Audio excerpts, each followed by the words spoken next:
Hello Leo, Sun, Moon, Rising, and Venus sign. Sana po ay nasa mabuti kayong kalagayan. My name is Suzy and welcome back po sa Star Tarot. Ito po ang inyong weekly reading for September 10 to 16. At general reading po ito kaya hindi ito mag-resonate sa lahat. Kunin nyo lang po kung ano ang sasakto sa inyong sitwasyon. Maraming salamat din po sa inyong walang sawang pagsuporta sa ating channel. I truly appreciate it. God bless you all po, Leo. At kung bago naman po kayo rito, sobrang welcome po kayo dito sa ating channel. At maraming salamat din po sa inyong pagbisita. Thank you. Tignan natin kung ano ang mga mensahe for you, Leo, for the week.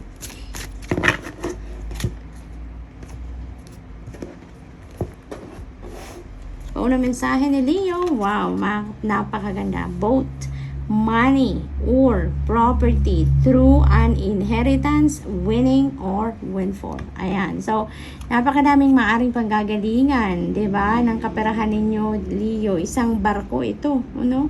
Isang barko ng kaperahan. So, definitely napakalaking pera ang maaaring dumating sa inyo dito, no? Maaring 'yan ay inheritance, maaring 'yan ay panalo, no? Maaring panalo sa lottery, maaring panalo sa kung ano mang game of chance, STL, mga ganon, or maybe, no, this is a gift, no, na maaring matanggap ninyo na hindi ninyo inaasahan. Maaring isang napakalaking commission din ito, no, maaring ganon ang napipick up ko. So, yan, tingnan natin kung ano pa ang ganap. We have energy of the axe, forces working against you. Ayan, maraming naiinggit siguro sa iyo dito. Dahil sa swerteng nakamit ninyo. Kasi maaari ang iba sa inyo, alam nyo na may parating sa inyong pera. Maaring yan ay inheritance. So, maaari din, nakakilala nyo lang din ito.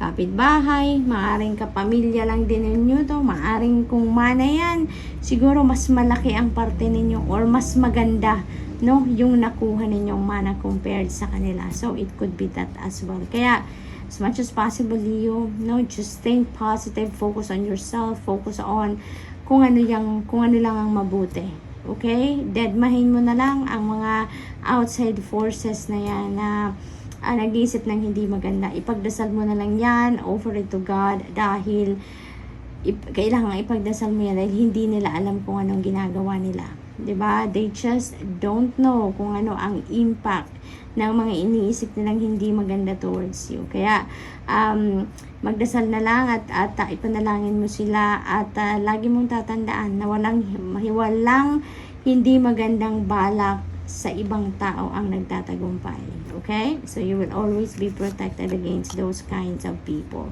Crown, honor, and respect will come to you. Ang napipick up ko dito, promotion, no? Maaaring may promotion ang iba sa inyo dito na makakamit around this time. So, congrats.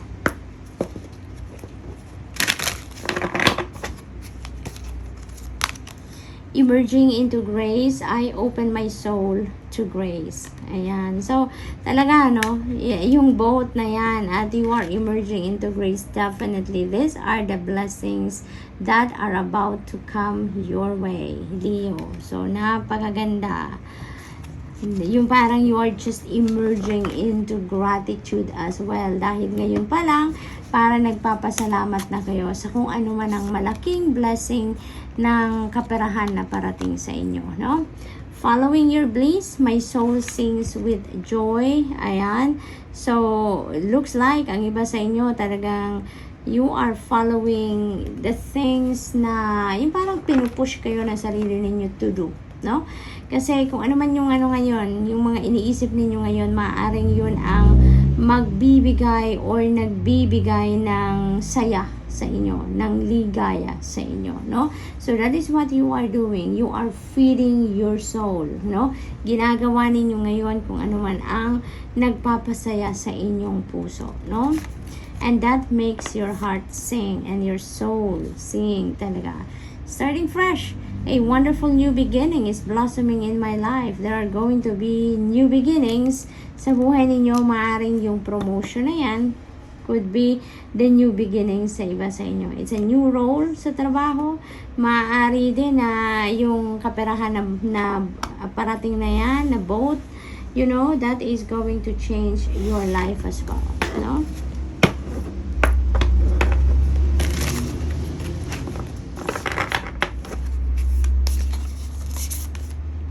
We have meditate and contemplate, new moon and Pisces. Ayan, so we have new moon, and new moon resonates with new beginnings. So definitely talagang very imminent dito ang mga new beginnings, starting fresh talaga kayo in some areas of life, no? Maaring dahil sa mga pagbabagong mangyayari sa buhay ninyo, parang inihahanda kayo ngayon ng divine universe na maging physically, mentally, emotionally, and spiritually ready kayo. Kaya iniimbitahan kayo dito to meditate and contemplate on the things, no, na mga nangyayari sa buhay ninyo sa ngayon, or kung ano pa ang maaring mangyari, what are your hopes and dreams, diba? Parang pinaghahanda kayo at pinagma-meditate kayo so that, you know, ma-relax ninyo ang inyong isip. Because when you relax your mind, you are relaxing your body. Diba? Kaya, yung parang gusto dito ng divine universe na maging fit and ready kayo para sa pagdating ng mga pagbabagong ito sa buhay ninyo. Talagang you are on top of your health. No, Leo? What else? We also have hold your vision. Ayan, hold your vision.